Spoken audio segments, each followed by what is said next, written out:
and welcome to the Humble Heretics podcast. It's your boy, Brad. It's your boy, Jon. And we are back at you with another podcast episode for you. We are going to, Jon, get in a little bit of a guys talk today. We're a little overdue, so we do want to apologize to everyone for not having released an episode last week. It was kind of a hectic week for the both of us. I know for you had some issues going on in family life, and for me, I was kind of sick, so we couldn't really get anything out for you. But we do want to apologize about that. Absolutely. So I figured we'd probably just have a little chat about accountability for guys, right? I think so much in the MGTOW, men going their own way, red pill men kind of scene. It's so easy to criticize the opposite sex. Very easy for us and to talk about all the negatives that the modern dating place presents without really giving any kind of serious concerted effort into inward examination and improving oneself. What do you think about that? I think you're right. I think that we need more accountability, and I think that this is a good topic for us to dive in on and kind of do a little overview and maybe give a little pushback even.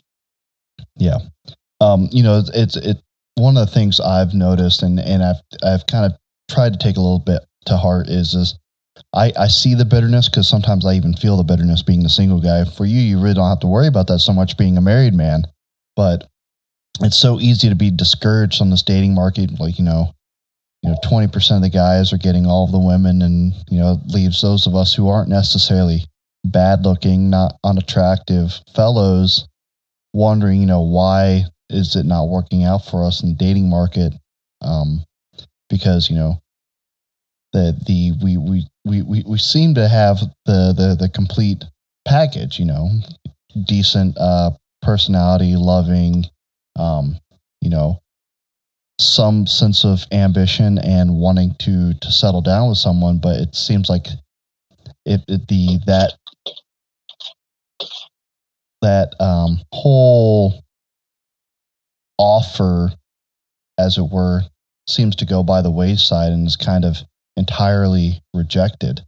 And so what I've noticed, at least for me personally, is that if I focus on the bitterness too much, then what it inevitably lends itself to is, well, I get distracted from what I could be doing. I could be making meaningful things happen. I could be going to the gym, working on getting more in shape. I could be focusing on my personal nutrition and eating a lot a much healthier diet. I could be reading books that are going to help me out and such. And I think a lot of guys need to hear that yeah, it's okay for you to stay out of the dating market because it might be worthless right now or near worthless. And I don't think worthless is the right word. I think it's at most near worthless. And so it's okay to stay out of the market, in my opinion, if you're gonna do something meaningful with your time, if you're going to get in shape, if you're going to go on vacations, experience the world, you're going to read books, self-improve, and work on yourself. Yeah, absolutely. I think when it comes to the topic of men and being accountable, it's important to examine what is meant, and I think that personal responsibility is another phrase that comes to mind. And so I think a lot of this conversation needs to be around men being personally responsible for their decisions and choices, and it's the same thing I would say to anybody, which is in regard to the dating market, I would say you gotta know what you choose to do and where you choose to look for a partner and how you choose to engage in the dating market is just as important as how someone else carries themselves. And so I would encourage people to really give thought to what they think is their role and what their personal responsibility is when it comes to how they're going about dating. Yeah, entirely. I think, I almost want to, I'd want to do is maybe talk about some books that maybe you've either would recommend. I know you being a married man that you might want to recommend to younger guys that could use as a way to help them improve themselves. And I might even talk about some of the ones that I have here on kind of my list that I have to read. So I'll go first since it's pretty quick to do. So there's a classic book called The Intelligent Investor by I think it's Benjamin Graham. That's one of the ones I have out to read. And it's Benjamin, the author. I think it's Benjamin Graham sets out an argument for kind of investing in the stock market that uses the proposition of value investing. And so I think that's one of those skills that men could use to learn. I know I need to learn because it helps build wealth, right? And wealth is something that you need to even think about establishing a family and also having something to pass on to your children. There's a very uncomfortable book that I read, but it was a good one. Is from Jocko Willink. It is called Extreme Ownership, and it's one of those things where it's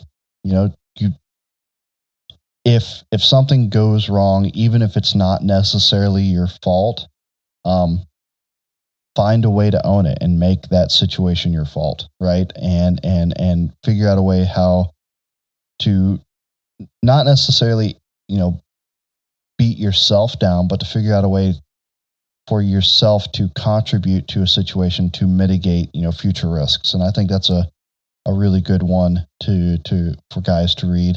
I have The Richest Man in Babylon. That's George Clason series of essays I think he wrote back in like the 50s or something like that. That's one I have set aside for me to read. And there's some other ones I have stacked over there. I just can't see them right now. I think there's one about like millionaire habits. I know I have Grant Cardone's 10x rule somewhere. It might be in the storage unit. And I have some like nonfiction reading, a New Testament Greek book that I want to dive into, and some novels, 1984, like you recommended. I have Pride and Prejudice. I've always wanted to read that one. And I think I have some other novels over on like the TV stand, but there's just so much there that, I kind of want to read. I've got a Grant book right here too that I still haven't even quite finished. Yeah, if I were going to make recommendations to a single guy on what I think they ought to maybe engage in terms of reading, I would probably start with the Book of Proverbs. As cliche as that might sound, I really mean that. I think that treating the Book of Proverbs as a one chapter a day devotional style book is a good idea. It's something I've done. I'll probably do again at some point. Literally just every day reading one chapter of Proverbs and taking some of that wisdom with you on your day to day, especially for a single guy that's dating. There's a ton of wisdom in there regarding how to interact with other people, how to interact with women specifically, how to interact with other men specifically, how to view a woman in a good, positive, healthy light, and how to avoid women that don't mean you well. So, I think there's a lot to be found there. If I were going to go beyond that point, I think that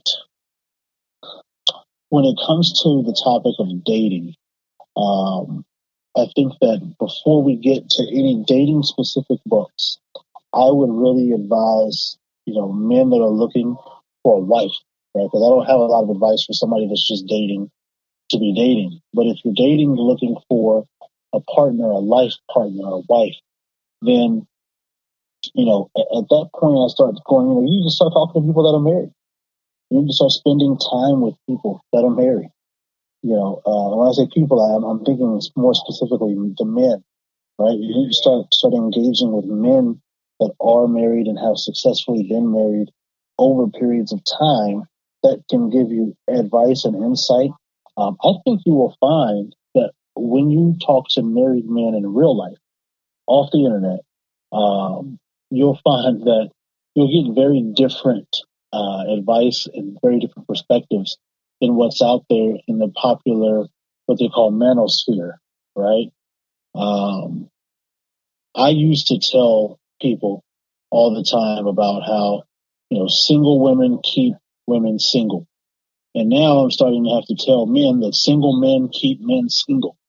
A lot of these guys who have zero background in marriage or have a long history of failed relationship are now giving advice on dating, and it's not advice that should be taken by any man that that plans to find a wife.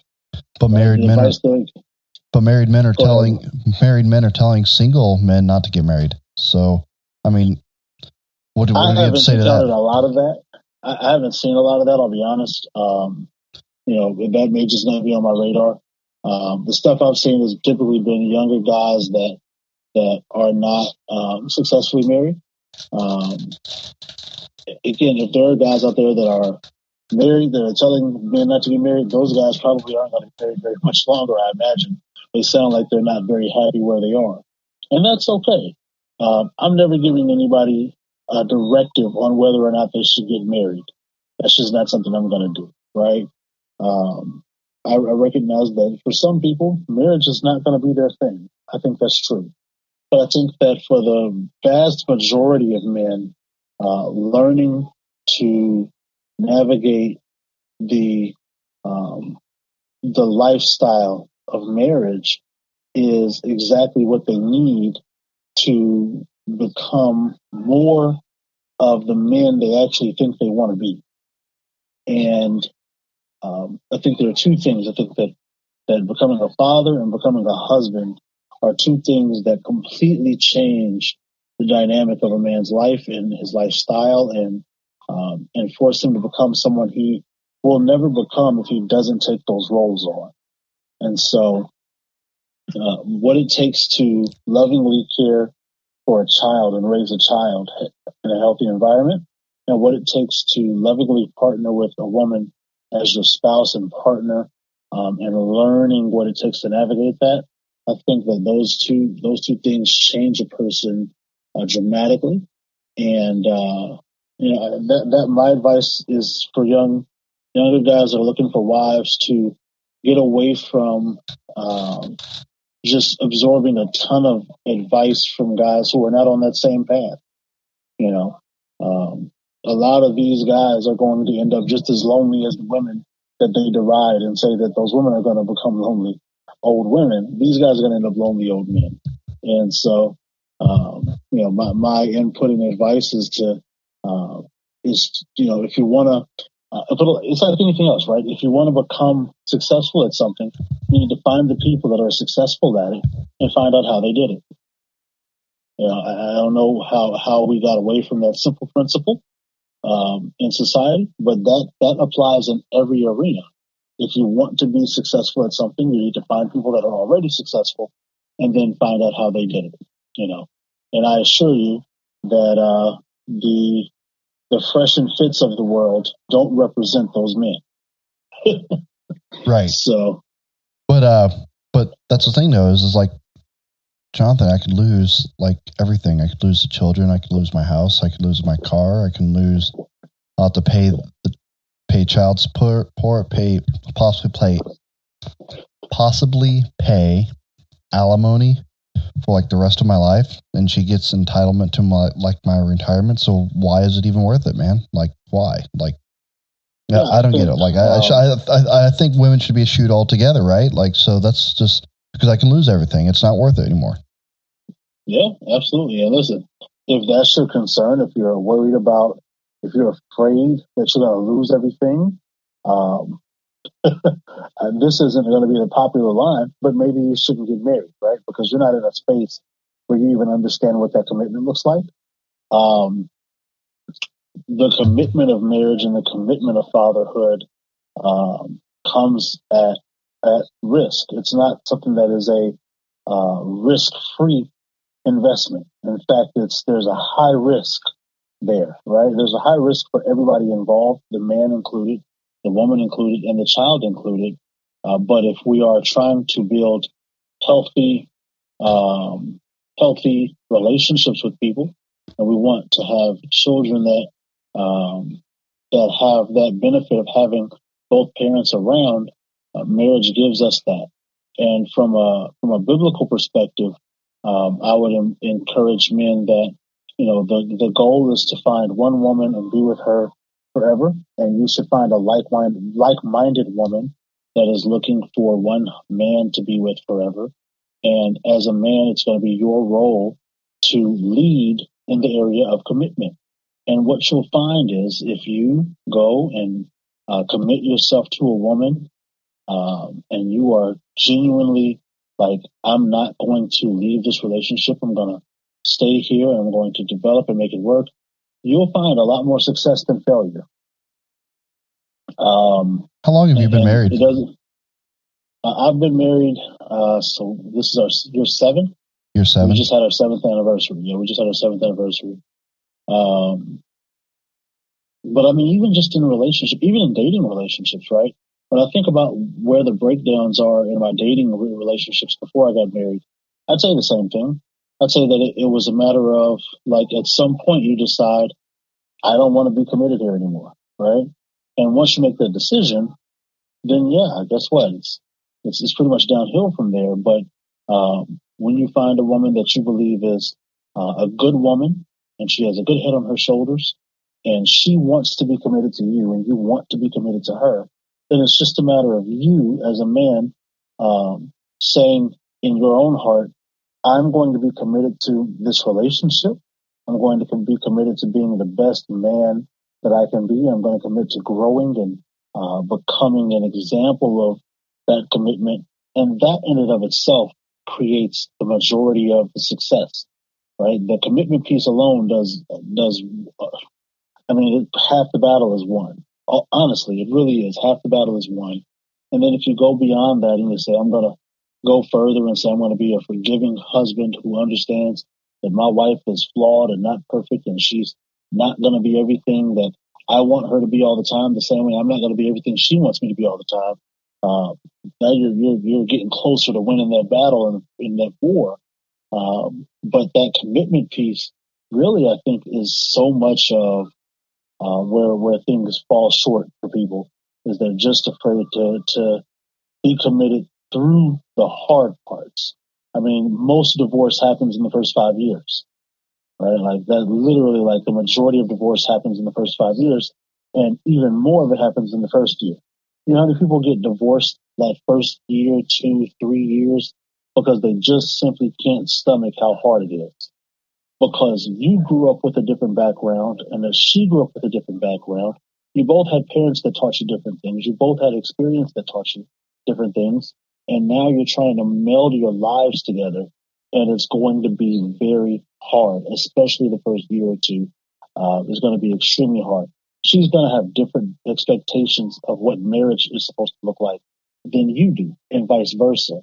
And that is another piece that's going to be a learning process for you all on how do I overcome the difficulty. And so, we started this conversation on accountability. And this is where I'm saying men have to hold themselves accountable, right? Like beyond me holding you accountable, you got to hold yourself accountable to, where am I really making excuses for myself versus just doing the hard stuff, Right. Yeah. Well, you just dropped that good line. I was about to throw another one of those excuses out there, But if I do get married, that woman's just going to be looking at the field next door and scoping it out for greener and much more luscious grass. And so again, I shouldn't get married. Yeah, and I think you will too, right? I think any man that's thinking like that, that's coming out of his own heart, right? And so you're thinking that the woman is going to be looking at the field next door, but that's because you are going to be looking at the field next door, right? And so you got to solve that problem in your own heart first, right? You got to recognize it. I wouldn't even say solve it. I'll say acknowledge it. Acknowledge that you're going to have wandering eyes, and the difference between success and failure in that is knowing that, I'm going to have, my eyes are going to want to wander, and I'm going to have to be so committed to my family and to my wife that when my eyes want to wander, I redirect them back to my own yard, right? And I'm going to trust my wife to do the same thing, and again, the courtship and dating exists for a reason. I think, you're taking some time, not a ton of time, but some time to examine the person that you're looking at marrying and saying, okay, what's her track record? Has she been monogamous in the dating relationship she's dealt with in the past? Does she seem like the kind of person that jumps from man to man to man? Or does she seem like the person that is looking for one man, to be with forever? And right. Yeah. Does she belong to the streets, or is she a one man woman?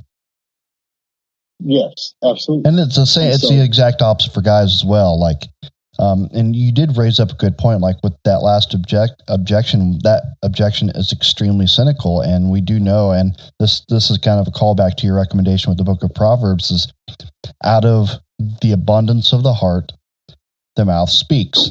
And the inverse is true. Out of the lack of the heart, the mouth speaks. So whatever is in your heart is going to come out of your mouth, right? And so clearly, if you come in with cynicism, that cynicism is almost going to be, if not already, is kind of a self-fulfilling prophecy. I'm going to be looking for my next best option because I cannot trust the person that I've married looks at me in that kind of way where we are each other's, sole option. I found an article, but yeah, go ahead. Well, before you get to that, I was just going to throw out there, that as a married man myself, right, you have to convince your heart and remind your heart that your wife is enough, right? That you don't need other women to fulfill you. In fact, from a biblical perspective, the Bible literally says, be satisfied with the breast of your wife, right? That's in Proverbs, right? So like the Bible acknowledges, like it's going to be a temptation of yours to be dissatisfied and to be looking abroad from your own field for satisfaction. But the Bible says, be satisfied and be fulfilled in the wife that you have. And so, love the wife of your youth.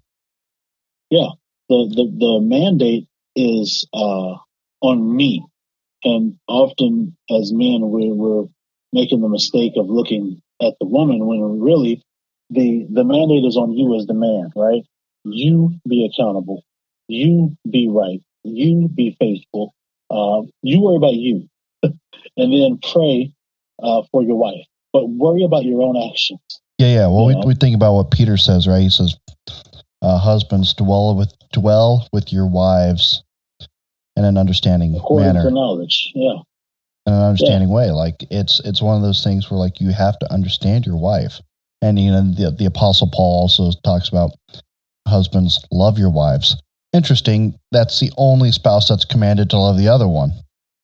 I wonder why. It probably speaks to the deepest need of the woman. And if she's being legitimately loved and she hasn't been run through, and I will have to say that running through does have a actual emotional effect on a person's ability to pair bond on the male and the female side. Unfortunately, it affects women far more, but we're not going to kind of get into it. It does affect men, but the more partners that you've had, that you've slept with in a sexual manner, it does affect one's ability in some manner to pair bond. So we have to, you kind of have to take that factor into account beforehand, because the ability to maybe potentially have long-term satisfaction in a marriage might be diminished there, and probably has something to do with some of the divorce rates that we see nowadays. Yeah, agreed. So yeah, man.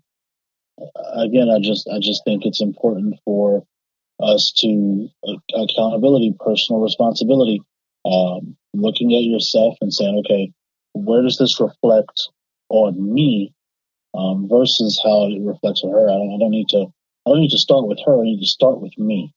I need to start with where I am missing the mark before I go on the hunt for all the ways that she is failing. Right. And once I've been able to remove the log from my eye, then I'll have room to worry about the speck in hers. So. Right. And then there's a deal of extreme ownership that kind of has to go into that too, right?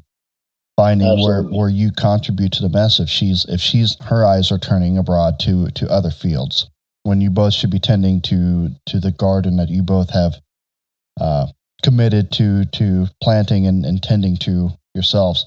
So I looked up what you were talking about, the first the divorce risks by year kind of thing.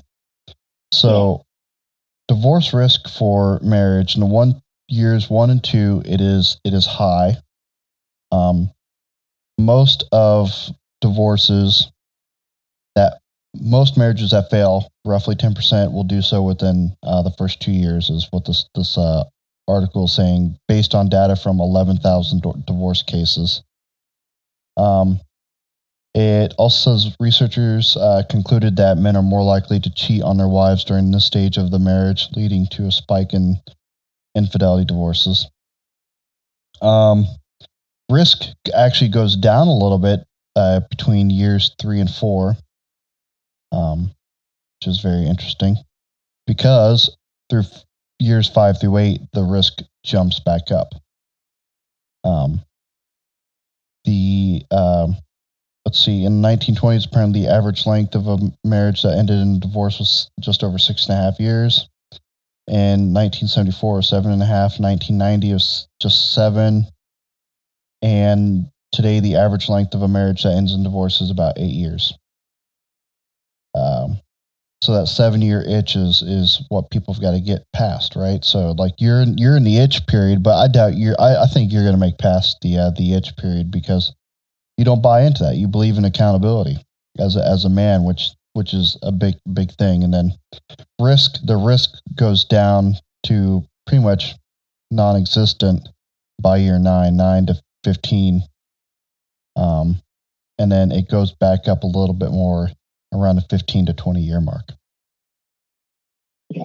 Yeah, it sounds about right. And I would encourage any newlywed young man that it's extremely hard the first couple years. And it's not only hard on you.